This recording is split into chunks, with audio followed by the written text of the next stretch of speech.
الحمد للہ رب العالمین والصلاة والسلام علی سید الانبیاء والمرسلین اما بعد فاعوذ باللہ من الشیطان الرجیم بسم اللہ الرحمن الرحیم۔ آج ہم پڑھیں گے سورۃ آل عمران کی آیت نمبر 133 سے آن ورڈ۔ ارشاد باری تعالی ہے وَسَارِعُوا إِلَى مَغْفِرَةٍ مِّن رَّبِّكُمْ وَجَنَّةٍ عَرْضُهَا السَّمَاوَاتُ وَالْأَرْضُ أُعِدَّتْ لِلْمُتَّقِينَ۔ ارشاد باری تعالی ہے کہ اللہ کی مغفرت کی طرف دوڑ پڑو جو تمہارا رب ہے، اور اس کی یعنی مغفرت چاہو، اس سے معافی چاہو اپنے گناہوں کی، اور وہ جنت عرضها السماوات والارض، اور اس جنت کے لیے تگ و داؤ کرو، کوشش کرو، بھاگ دوڑ کرو کہ جس کا عرض یا وسعت اتنی ہے جیسے آسمان اور زمین، یعنی آسمانوں اور زمینوں کی جو وسعت ہے جس طرح سے، اس طرح سے اس کا عرض ہے یا وسعت ہے اس جنت کی، لہٰذا اس جنت کے لیے تگ و داؤ کرو، اس کے لیے باغ دوڑ کرو، اس کے لیے جہاں دنیا میں عمل کرو۔ اعدت للمتقین، جو تیار کی گئی ہے متقین کے لیے، پرہیزگاروں کے لیے، گناہوں سے بچنے والوں کے لیے وہ جنت تیار کی گئی ہے۔ مطلب جنت ان لوگوں کو ملے گی جو تقوی کی صفات سے متصف ہوں گے، جو اللہ تعالیٰ سے ڈرنے والے ہوں گے، جن کے اندر اللہ کا خوف ہوگا، جو اللہ اور اس کے رسول کے فرما بردار ہوں گے، تو ان لوگوں کے لیے وہ جنت تیار کر رکھی ہے اللہ رب العزت نے۔ ول اچھا الذین ينفقون فی السراء والضراء والکاظمین الغیظ والعافین عن الناس۔ اب یہ متقین کون ہیں، ان کا انٹروڈکشن، تعارف کروایا جا رہا ہے کہ متقی وہ لوگ ہیں کہ ینفقون فی السراء والضراء، کہ وہ اللہ کی راہ میں اپنے مال خرچ کرتے ہیں، خوش حالی میں بھی اور تنگی میں بھی، یعنی ان کی پوزیشن کوئی بھی ہو، جو بھی ممکنہ صورت ہو ان کی، وہ ضرور اللہ کی راہ میں حسب توفیق مال خرچ کرتے رہتے ہیں۔ ضروری نہیں ہے کہ بندے کے پاس بہت زیادہ پیسہ ہو تو پھر جا کے وہ پیسہ اللہ کی راہ میں خرچ کرے، بلکہ اس کے پاس جو بھی محنت مزدوری کے تھوڑے بہت بھی ہیں تو اس میں سے بھی اگر وہ تھوڑا سا بھی اللہ کی راہ میں خرچ کرتا ہے تو وہ اللہ کی راہ میں اس کا وہ اخلاص اور للہیت کی وجہ سے اللہ تعالیٰ اس کی قدر فرماتا ہے۔ یعنی اصل مقصود یہ ہے کہ اللہ تعالیٰ کو تمہارے دل کا تقویٰ پہنچتا ہے۔ لن ینال اللہ لحومها ولا دماؤها ولکن ینالہ التقویٰ منکم، یہ جو تم قربانیاں کرتے ہو، نہ تو ان قربانیاں کو گوشت اور نہ ہی خون اللہ کو پہنچتا ہے، بلکہ اللہ کو جو چیز پہنچتی ہے وہ تمہارے دل کا تقویٰ ہے۔ مطلب یہ ہے کہ تم کتنے بھی بڑے بڑے خزانوں کے منہ کھول کے اللہ کی راہ میں بڑے بڑے کوئی میگا پروجیکٹ یعنی اللہ کی راہ میں بناؤ، بڑی مسجدیں یا بڑے بڑے ہسپتال یا بڑے کوئی یعنی جو کوئی کام ہو ایسا بڑا، تو تب جو ہے اللہ تعالیٰ قبول کرے گا، تب اس کی جو ہے وہ کوئی قدر افزائی ہوگی۔ ایسا نہیں ہے، جس کو جتنا اللہ نے دیا ہے تھوڑا یا زیادہ، اس کے دل کے تقوی کو اللہ نے دیکھنا ہے کہ وہ بندہ محنت مزدوری کر کے بھی اگر تھوڑا سا بھی اللہ کی راہ میں وہ تھوڑا سا اس میں سے دیتا ہے تو اللہ تعالیٰ اس کی بھی قدر فرماتا ہے۔ جیسا کہ حدیث پاک میں بھی ہے کہ جب تم کوئی بھی تھوڑی سی چیز بھی اللہ کی راہ میں پیش کرتے ہو، قربان کرتے ہو، صدقہ خیرات کرتے ہو، تو وہ اتنی نہیں رہتی، بلکہ اللہ رب العزت اس کو اپنے کرم سے، اپنے فضل سے ایسے پالتا اور بڑھاتا اور برکت ڈالتا ہے کہ جیسے تمہارا ایک چھوٹا سا کوئی بچڑا ہوتا ہے اور تم اس کو پالتے ہو تو وہ بہت بڑا بیل بن جاتا ہے، اسی طرح سے اللہ تعالیٰ اس چھوٹی سی نیکی کو پہاڑ کے برابر کر دیتا ہے۔ حکما قال، یعنی ساری بات تقوی کی ہے، سارا معاملہ دل کے تقوی کا ہے کہ اگر دل میں تمہارے اخلاص اور للہیت اور خشیت ایزدی اور اللہ سے تعلق ہوگا، جتنا تمہارا اللہ سے محبت والا تعلق ہوگا، تو اتنا جو ہے تمہیں اس نیکی کا صلہ اللہ تعالیٰ عطا فرمائے گا۔ یعنی وہ تھوڑی سی تمہاری نیکی تمہارے اپنے حسب توفیق کے لحاظ سے نہیں ہوگی کہ چلو جی ایک بندہ بہت غریب ہے تو اس نے جو ہے تھوڑے سے پیسے دیے یا تھوڑی سی چیز دی تو اب اس کو جو ہے وہ اسی حساب سے ملے گا، نہیں، اصل میں تو اللہ نے اس کے دل کے تقوی کو پرکھنا ہے کہ یہ بندہ کتنا مخلص ہے اللہ کے لیے، لہذا اس اخلاص کی بنا پہ اللہ تعالیٰ اس کو کئی گنا بڑھا چڑھا دیتا ہے۔ واللہ یضاعف لمن یشاء، یعنی اللہ تعالیٰ جس کے لیے جتنا چاہتا ہے اس کو بڑھا چڑھا دیتا ہے۔ تو یہ اس وقت ہوتا ہے جب انسان کے دل میں اللہ کا خوف آ جائے، اللہ سے محبت آ جائے، تعلق باللہ جتنا مضبوط ہو جائے گا اتنا زیادہ اس کو فائدہ ہوگا۔ تو اس لیے اللہ نے اس کا خصوصی طور پہ تذکرہ فرمایا ہے کہ ينفقون فی السراء والضراء، یعنی اللہ کے جو متقی نیک بندے ہیں وہ اللہ کی راہ میں خوشحالی میں بھی خرچ کرتے ہیں اور تنگی میں بھی خرچ کرتے ہیں۔ جو بھی ان کی پوزیشن ہوتی ہے ہر پوزیشن میں وہ اللہ کی راہ میں اپنے مال خرچ کرتے ہیں، اللہ سے اپنے تعلق کو مضبوط کرتے ہیں۔ اور والکاظمین الغیظ والعافین عن الناس، اور یہ متقی لوگوں کی من جملہ دیگر صفات کے ایک یہ بھی ہے کہ وہ لوگوں کو معاف کر دیتے ہیں، غصے کو پی جاتے ہیں۔ مطلب غصے کی حالت میں ایسا نہیں ہے کہ بس وہ جو ہے وہ ظلم ستم کے پہاڑ توڑ دیتے ہیں، بلکہ غصے میں والکاظمین الغیظ، غصے کو پی جاتے ہیں، غصے پہ کنٹرول کرتے ہیں اور لوگوں کو معاف کر دیتے ہیں۔ یعنی ان کے اندر جتنا بھی غصہ آ جائے، کچھ بھی ہو جائے، جیسے حضرت ابوبکر صدیق رضی اللہ تعالیٰ عنہ کا تذکرہ اللہ نے فرمایا سورۃ نور کے اندر کہ جب انہوں نے اپنے بھانجے کو مسطہ بن اساسہ کو دیکھا کہ جب بہت سارے منافقین جو ہیں اور بہت سارے دیگر بعض ایسے کمزور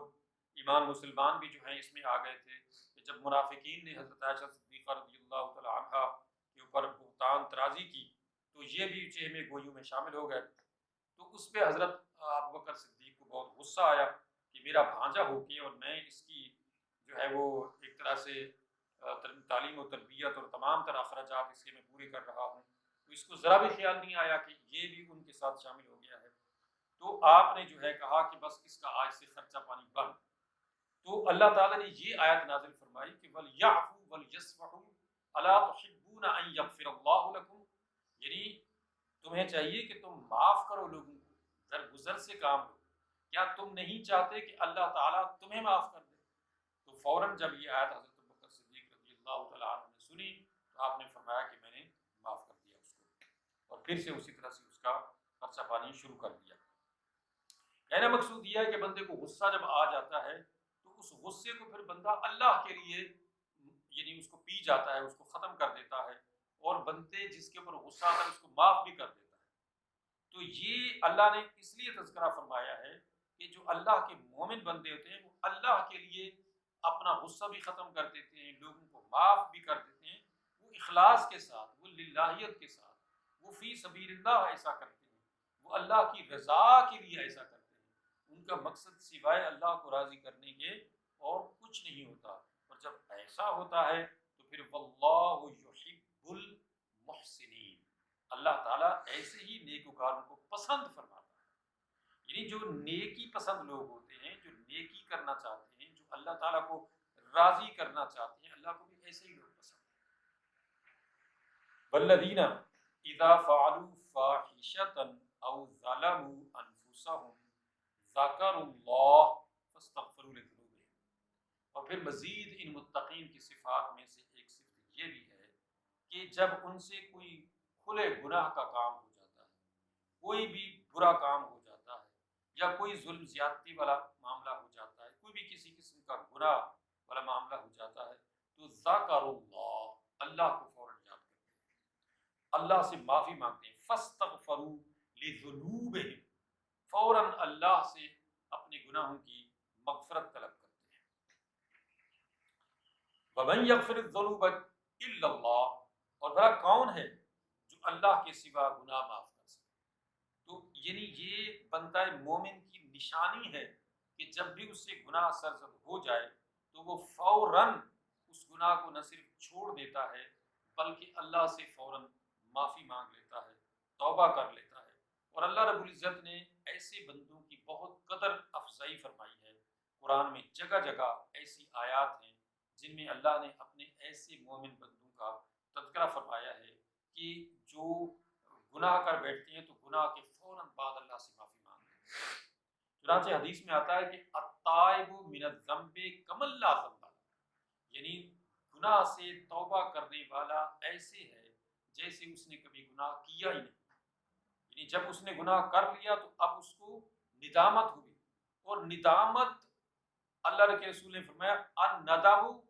التوبہ، یعنی اوکما قال، یعنی ندامت جو ہے وہ توبہ ہے۔ توبہ کیا چیز ہے؟ جیسے ہم لوگوں کے ذہن میں یہ ہوتا ہے کہ ہم یہ کہتے ہیں توبہ توبہ توبہ استغفر اللہ معافی، یہ الفاظ اپنی جگہ درست ہے، ٹھیک ہے کہ یا اللہ معاف کر دے، یا اللہ مجھ سے غلطی ہو گئی، اپنی جگہ، لیکن اصل توبہ کیا ہے؟ تو رسول اللہ صلی اللہ علیہ وسلم نے ارشاد فرمایا کہ اصل توبہ ندامت ہے، شرمندگی ہے، اور وہ شرمندگی الفاظ میں نہیں ہوتی، شرمندگی اپنے دل و دماغ میں ہوتی ہے، سوچ میں ہوتی ہے، کہ بندہ شرمندہ ہو جاتا ہے اللہ کے سامنے کہ یا اللہ میں شرمندہ ہوں،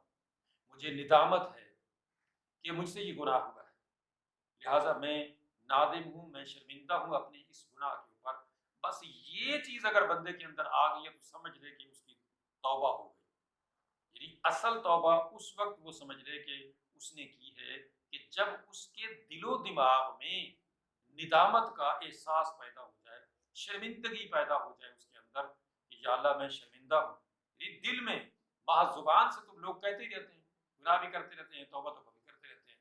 معافی بھی مانگتے رہتے ہیں، لیکن یہ سب زبانی کلامی ہے۔ مطلب یہ نہیں ہے کہ زبانی کلامی یہ نہیں کہنا چاہیے، یہ اپنی جگہ ہے، مگر ریئل میں، اصل میں جو توبہ ہے وہ ندامت ہے، وہ شرمندگی ہے، احساس ہے کہ بندے کو احساس ہو گیا کہ اس نے گناہ کیا ہے، بس یہ جب آ گیا اس کے اندر تو سمجھ لو کہ اس نے صحیح توبہ کی ہے۔ تو اس لیے اللہ رب العزت نے ارشاد فرمایا کہ والذین اذا فعلوا فاحشۃ او ظلموا انفسهم ذکروا اللہ، کہ اللہ کے ان نیک بندوں سے، متقی بندوں سے جب بھی کبھی کوئی کھلا گناہ ہو جاتا ہے، کوئی ظلم ستم والا معاملہ ہو جاتا ہے کوئی بھی، تو وہ اللہ کو فوراً یاد کرتے ہیں۔ اور اس میں یہ بھی ضروری بات ہے کہ اگر وہ بندے سے متعلق ہو، مثلا کسی کے ساتھ بھی کسی طرح کی ظلم زیادتی کی ہے، تو وہ فوراً اس کا بھی ازالہ کرتا ہے۔ ایسا نہیں ہے کہ اس کے ساتھ ظلم زیادتی کر لی، جیسے لوگوں کا مال ہڑپ کر جاتے ہیں، بہت سارے بھائی اپنی بہنوں کا حق مار کے عمرے کر رہے ہوتے ہیں، اور جناب داڑیاں رکھ لیتے ہیں، تسبیح ہاتھ میں پکڑ لیتے ہیں، مصلے پہ بیٹھ جاتے ہیں، مسجدوں میں بیٹھے رہتے ہیں، اور جو ہے وہ تہجد شروع کر دیتے ہیں، اور پھر وہ سمجھے کہ یہ کوئی اچھا کام کر رہے ہیں، یہ دھوکہ ہے، یہ فراڈ ہے، یہ کوئی نیکی نہیں ہے۔ اس لیے کہ جب بندے کا حق مار کے تو کوئی سمجھے کہ میں عمرہ کر لوں گا، حج کر لوں گا، اور میں نمازیں شروع کر دوں گا، اور میں تہجد شروع کر دوں گا تو میں بخشا جاؤں گا، تو نو، یہ تو اللہ کے رسول صلی اللہ علیہ وسلم نے بالکل واضح طور پہ ارشاد فرمایا کہ جانتے ہو کہ میری امت کا مسکین شخص کون ہے؟ تو جب آپ صلی اللہ علیہ وسلم نے یہ سوال کر کے لوگوں کی توجہ اپنی طرف کر لی، تاکہ لوگوں کے ذہن میں یہ بات اچھی طرح سے بیٹھ جائے کہ کیا پوچھا جا رہا ہے یا کیا ان کو بتایا جا رہا ہے، کہ آپ نے فرمایا کہ میری امت کا مسکین شخص وہ ہے کہ جس نے دنیا میں تو بہت نیکیاں کی ہوں گی، نماز، حج، روزہ، زکوٰۃ، تلاوت، ساری چیزیں، اور بڑے نمازی، حاجی، یہ وہ، پردہ دار عورتیں، یہ وہ،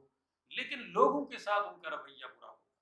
انسانوں کے ساتھ انہیں ظلم زیادتیاں ہوتی ہیں، وہ ساس کی شکل میں ہو، سسر کی شکل میں ہو، باپ کی شکل میں ہو، بیٹی کی شکل، کسی کوئی صورت ہو، کوئی بھی طرح کا انسان ہو، اور اس نے جو بھی جس کے ساتھ ظلم زیادتی کی ہے، پڑوسی کی صورت میں ہو، تو اس کی کوئی معافی نہیں کہ کوئی سمجھے کہ جناب میں حج کر لوں گا تو مجھے، جیسے حدیث میں آتا ہے کہ جی حج سے بندہ ایسے پاک صاف ہو جاتا ہے گناہوں سے کہ جیسے جو ہے وہ پہلے دن ابھی یعنی ماں کے پیٹ سے باہر نکلا ہے تو بندہ سارے بے گناہ ہوتا ہے، تو اس طرح سے۔ لیکن حقوق العباد جو ہے ان کی معافی نہیں ہے، چاہے بندہ شہید ہو جائے، چاہے بندہ حج کر لے، حقوق العباد کی معافی نہیں ہے۔ تو حقوق العباد جو ہیں وہ اسی صورت میں کلیئر ہوں گے جب بندہ ان کا حق اس دنیا میں ادا کر دے، یا وہ معاف کر دیں، یا پھر قیامت کے دن جیسے میں نے بتایا کہ رسول اللہ صلی اللہ علیہ وسلم نے ارشاد فرمایا کہ اب یہ بندہ وہاں پہ کھڑا ہوگا اور بہت سارے لوگ اس کے ارد گرد جمع ہوں گے، اور پھر کیا ہوگا کہ اب اس کی نمازیں، روزے، حج، زکوٰۃ، نیکیاں ساری ان کو دے دی جائیں گی، اور اب بھی لوگ کھڑے ہوں گے، تو پھر ان کی برائیاں جو ہیں اس کے اوپر ڈال دی جائیں گی، اور اس طرح سے یہ بندہ تہی دست تہی دامن خالی ہاتھ یہاں سے جائے گا، اور پھر مزید اپنا جو اس نے زکوٰۃ دی تھی، اس نے کوئی صدقہ خیرات کیا تھا، مطلب جو بھی اس نے کیا تھا، ارکان اسلام ادا کیے تھے نہیں کیے تھے، وہ الگ سے حساب ہے، مگر یہ بندوں کے حقوق کے حساب سے اب یہ حال ہوگا کہ اپنی ساری نمازیں روزے حج زکوٰۃ بھی دے چکا ہوگا اور ساتھ میں دوسروں کی برائیاں بھی اپنے سر لے چکا ہوگا. تو اس لیے ضروری بات ہے کہ جہاں جہاں پہ بھی یہ معاملات ہیں کہ بندہ جو ہے وہ توبہ کر لے، اس کے گناہ معاف ہو جاتے ہیں، یا یہ نیکی کرے تو اس سے گناہ معاف ہو جاتے ہیں، چاہے وہ سمندر کے جھاگ کی طرح ہوں زمینہ. تو یہ چیزیں ہیں کہ حقوق العباد بہرحال سخت تر ہیں، ان کی معافی نہیں ہے.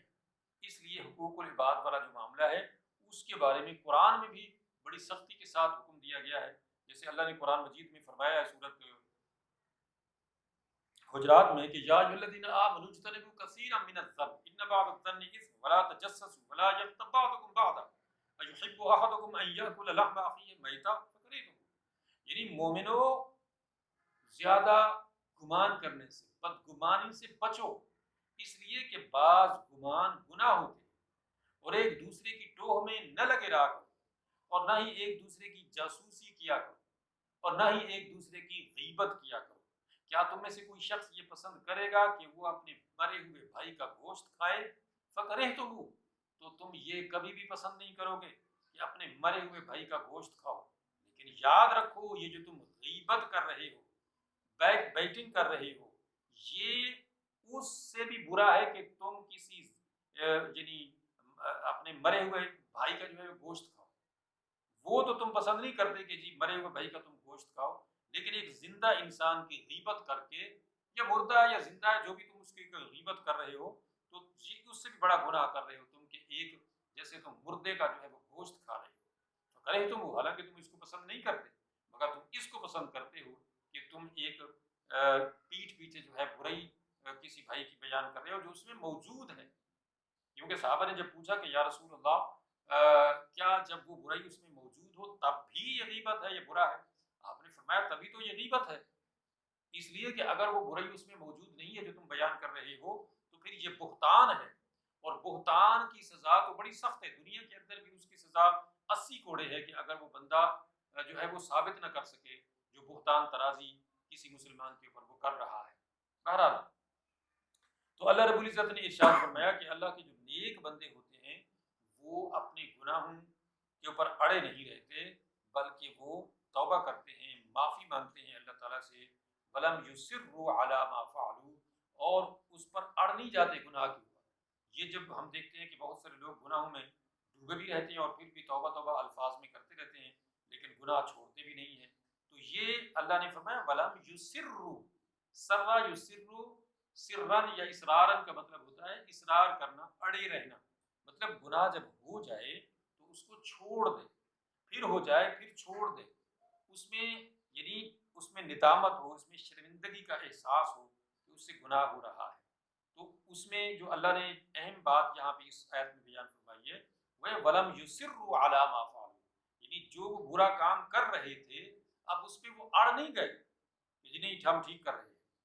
تو نہیں، بلکہ اس کو چھوڑ دیتے ہیں. اس گناہ سے توبہ کرتے ہوئے اس گناہ کو چھوڑ دیتے ہیں. وہم یعلمون، اور وہ جانتے ہیں کہ یہ گناہ ہے، یہ بری چیز ہے، اور اس وجہ سے وہ اس گناہ کو چھوڑ کے احساس ندامت کے ساتھ اللہ کی بارگاہ میں توبہ طائب ہو جاتے ہیں. تو اولئک جزاؤہم مغفرۃ من ربہم، یہ وہ لوگ ہیں یعنی ان صفات کے حاملین جن کا تذکرہ ان آیات میں کیا گیا ہے، یہ وہ لوگ ہیں جن کے لیے ان کے رب کی طرف سے بخشش ہے. وَجَنَّاتٌ تَجْرِي مِن تَحْتِهَا الْأَنْهَارُ، اور ایسی جنتیں ہیں، ایسے باغات ہیں ان کے لیے کہ جن کے نیچے نہریں جاری ہیں. ایسے باغات ہیں ان کے لیے، ایسی جنتیں ہیں ان کے لیے کہ جن کے نیچے نہریں جاری ہیں. یعنی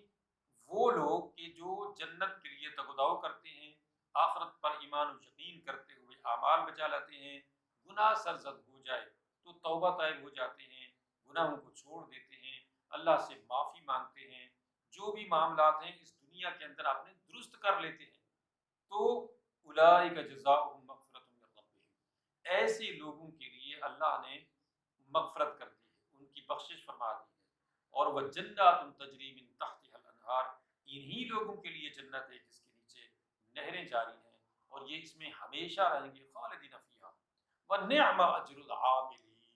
اور کیا ہی بہترین بدلہ ہے عمل کرنے والوں کے لیے۔ یہ جو لفظ ہے وَنِعْمَ أَجْرُ الْعَامِلِينَ،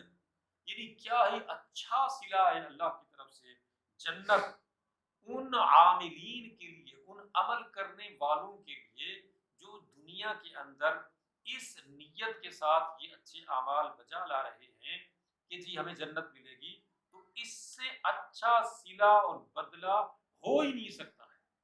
کیوں؟ اس لیے کہ دنیا میں ہمیں چاہے کہا جائے کہ پوری دنیا ایک بندے کی ہے، کسی ایک بندے کو کہا جائے کہ ساری دنیا کی دولت، سونا چاندی روپا، سارے گولڈن پیلس ہے، سارا کچھ خزانے تمہارے ہیں،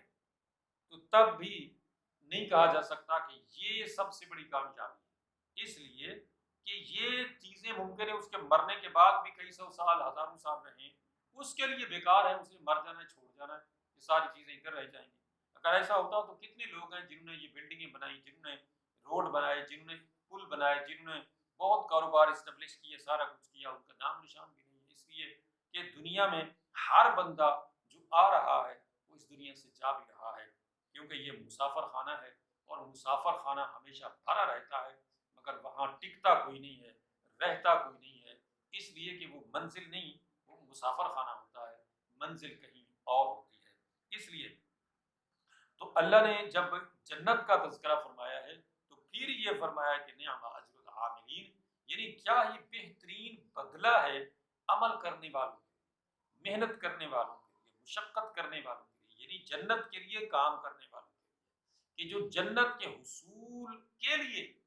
اس دنیا میں تگ و دو کرتے ہیں، چاہے وہ عبادات ہوں، چاہے وہ معاملات ہوں، جو بھی جہاں زندگی کے اندر ایکٹیویٹیز ہیں ہماری، وہ ساری کی ساری کا مدعا صرف اور صرف جنت کا حصول ہے، کہ اللہ تعالی ہم سے راضی ہو جائے اور ہمیں جنت مل جائے۔ یہ جو کئی لوگ جنت کی اس طرح سے ایسی عجیب عجیب اپنی طرف سے باتیں کرتے ہیں کہ اس کو بیان لفظوں میں کرنا بھی بہت، یعنی وہ چیز ہے کہ اپنی طرف سے ایسی ایسی چیزیں کہ جی جو لوگ جنت کے لیے کام کرتے ہیں، تو جیسے رابعہ بصری کے بارے میں کہا جاتا ہے، تو یہ بہت قرآن حدیث کے خلاف ہے یہ چیزیں، اس لیے کہ اللہ نے جب کہا ہے کہ سارعوا الی مغفرۃ من ربکم وجنۃ عرضها السماوات والارض، جس کا مطلب ہی یہ ہے کہ جنت کے لیے تگ و دو کرو، جنت کے لیے سارعوا کا معنی کیا ہے؟ تگ و دو کرنا، کوشش کرنا، بھاگ دوڑ کرنا۔ جیسے ایک بندہ CSS کر رہا ہوتا ہے، وہ راتوں کو 2 بجے بیٹھا ہوتا ہے، کیوں؟ اس کو پتا ہے کہ میں پڑھوں گا تو میں CSS پاس کروں گا، میں مجسٹریٹ بنوں گا، میں کمشنر بنوں گا، میں فلاں افسر بنوں گا، اس لیے کہ اس کو پتا ہے کہ اس کے نتیجے میں یہ جو میں راتوں کو دن کو جاگ جاگ کے پڑھائیاں کر رہا ہوں، اس کا مجھے جو رزلٹ ملے گا وہ کتنا بڑا ہے۔ اللہ فرما رہے وسارعوا الی مغفرۃ من ربکم وجنۃ عرضها السماوات والارض، تگ و دو کرو، محنت کرو، بھاگو دوڑو اس جنت کے لیے جس کا عرض اتنا ہے، وسعت اتنی ہے کہ جیسے آسمان اور زمین۔ تو یہ کہنا کہ جی جو لوگ جہنم سے ڈرتے ہیں اور اس کے خوف سے عبادت کرتے ہیں، تو میں چاہتی ہوں کہ جا کے اس کو جو ہے پانی لے کے جا رہی ہے تو وہ جنت کو جو ہے وہ یہ کر دوں، اور استغفر اللہ نعوذ باللہ۔ یہی چیز ہے کہ جب بندہ قرآن نہیں پڑھے گا تو وہ پھر اس طرح کی باتیں کرے گا، اور جب وہ بندہ قرآن پڑھے گا تو اس کو پتہ چلے گا کہ جنت ملے گی بندے کو اس کے عقیدے اور عمل سے، یعنی دونوں چیزوں سے، عقیدہ بھی درست ہو، ایمان پورا ہو، اور عمل بھی ہو۔ اس لیے کہ محض عقیدہ درست ہو یا ایمان ہو، بندہ مسلمان ہو لیکن عمل کوئی نہ کرے تو پھر بھی جنت نہیں ملے گی، اس لیے کہ اللہ رب العزت نے اس کے لیے اعمال جو بجا لانے کو کہا ہے، تو اس کا تذکرہ قرآن میں بے شمار مرتبہ اللہ نے کیا، جیسے ان الذین آمنوا وعملوا الصالحات لہم جنات تجری من تحتها الانہار، کہ یقیناً وہ لوگ جنت کے حصول میں کامیاب ہوں گے جو ایمان لائے اور اچھے کام بھی بجا لاتے رہے، کیونکہ ایمان کا تقاضا عمل صالح ہے، مطلب ایمان تقاضا کرتا ہے کہ آپ نے مان لیا ہے نا کہ نماز فرض ہے تو پھر فرض ہے، نہیں پڑھیں گے تو من ترک الصلاۃ متعمدا فقد کفر، کہ جان بوجھ کے نماز چھوڑیں گے تو کفر اختیار کر لیا آپ نے۔ اب آپ اپنے آپ کو کہتے رہے مسلمان، لیکن پریکٹیکلی جو ہے آپ نے ثابت کر دیا کہ آپ نے کفر کی حد کراس کر دی ہے، مطلب ایمان کو جو ہے آپ نے چھوڑ دیا ہے، اس لیے کہ جب اللہ کا حکم آ گیا کہ نماز پڑھنی ہے اور اللہ نے اس کو سینکڑوں مرتبہ قرآن میں بیان کر دیا ہے، اور پھر یہ کہ اللہ نے یہ تک کہہ دیا ہے کہ جب جہنمیوں سے کہا جائے گا کہ ما سلککم فی سقر، کہ تم بھائی کیسے جہنم میں پہنچ گئے، تو وہ کیا جواب دیں گے کہ لم نکو من المصلین، یہ سورت مدثر کی آیات 29 سپارہ، کہ وہ کیا جواب دیں گے جہنمی کہ لم نکو من المصلین، ہم نماز نہیں پڑھتے تھے، جس کی پاداش میں ہمیں جہنم میں، اور حدیثوں میں آیا ہے کہ ایک نماز چھوڑنے پر کتنے سال بندے کو جو ہے وہ جہنم میں جلنا پڑے گا۔ بہرحال مختصر یہ ہے کہ جنت کے حصول کے لیے بندے کو یہ اعمال بجا لانے پڑیں گے، اور جنت کو ذہن میں رکھ کے ہی بندے کو یہ سارا کچھ کرنا ہے، اس لیے کہ جنت میں داخلے کے لیے اللہ نے یہ چیزیں پہلے سے یعنی بیان فرما دیے کہ یہ بجا لاؤ گے تو جنت ملے گی، اور جہنم سے بچنے کے لیے یہ چیزیں ہیں، جیسا کہ حدیث میں آتا ہے کہ اللہ تعالیٰ نے جہنم کو اس کے ارد گرد یعنی خواہشات کو رکھ دیا ہے، اب زنا ہے، شراب ہے، حرام ہے، اور اس طرح کی ساری چیزیں جو ہیں وہ جہنم کے ارد گرد ہیں، مطلب جہنم میں جانے کے لیے گناہ کے جو کام ہیں وہ ظاہر ان میں اٹریکشن ہے، زنا ہے یا بدنگاہی ہے یا یعنی نشہ ہے یا جو بھی حرام حلال کی تمیز کیے بغیر چیزیں ہیں، وہ بندہ جب یعنی کرنے والی جو چیزیں ہیں وہ جہنم کے ارد گرد اللہ نے رکھ دی، اور اسی طریقے سے جنت کے ارد گرد جو ہیں وہ مشقتیں رکھ دی، یہ گرمی کا موسم ہے، جون کا مہینہ ہے، روزے رکھنے، اب کون چاہے گا کہ میں سارا دن 14-15 گھنٹے کا دن جو ہے میں دن پہ مجھے کام بھی کرنا پڑے گا اور میں روزہ رکھوں اور میں پیاس سے مرتا رہوں، وہ وہی کرے گا جس کو یہ یقین ہو کہ بھئی یہ نہیں کروں گا تو جہنم میں جاؤں گا، اللہ تعالیٰ مجھے سزا دے گا، جنت نہیں ملے گی، سزا بھگتنے کے بعد جو ہے، چنانچہ حدیث میں آتا ہے کہ اللہ تعالیٰ جو بعض مسلمانوں کو جب جہنم میں ڈالے گا تو ان کا جو جسم ہے وہ گل سڑ جائے گا، اور بالکل جلد جو ہے ان کی وہ کالی سیاہ ہو جائے گی جل کے، اور پھر جنت اور جہنم کے بٹوین ایک نہر ہوگی، اس کے اندر ان کو ڈالا جائے گا، اور اس سے جب نکالا جائے گا تو پھر ان کی جلد جو ہے وہ درست ہو جائے گی، اور پھر ان کو جنت میں جو ہے وہ داخل کیا جائے گا۔ اور لوگ جو اس طرح کی باتیں کرتے ہیں کہ جی وہی تو یہ یہودیوں والی باتیں ہیں کہ لن تمسنا النار الا ایاما معدودات، کہ تھوڑے دنوں کے لیے کوئی نہیں، جہنم میں چلے جائیں گے تو سزا بھگت کے واپس آ جائیں گے، ایسا نہیں ہے۔ حدیث میں آتا ہے کہ ایک بندے کو جو ہے جہنم میں تھوڑا سا ہوتا دیا جائے گا اور پھر نکالا جائے گا، اور وہ دنیا کا وہ بندہ ہوگا کہ دنیا میں اس نے عیش و تنعم کی زندگی گزاری ہوگی، پھر اس سے پوچھا جائے گا کہ کبھی تم نے کوئی خوشی کی لمحہ دیکھا، جو کہے گا کہ نہیں، خدا کی قسم میں نے تو کبھی زندگی میں کوئی یعنی خوشی کا لمحہ نہیں دیکھا ہے، یعنی وہ سارا عیش و تنعم بھول جائے گا دنیا۔ اسی طرح سے جہنم جنتی کو جو ہے جب جنت میں ایک ڈالا جائے گا اور پھر اس سے پوچھا جائے گا کہ تو نے دنیا کے اندر کوئی مشقت، کوئی مصیبت، کوئی پریشانی، حالانکہ وہ ڈوبا رہا تھا دنیا میں مصیبتوں میں، مال کی، اولاد کی، تمام تر مصیبتوں میں ڈوبا رہا، پریشان رہا،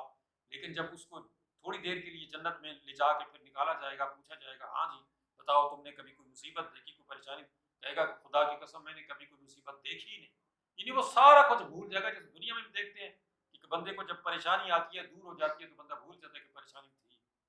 اللہ تعالیٰ سمجھنے عمل کرنے کی توفیق عطا فرمائے۔ وآخر دعوانا ان الحمد للہ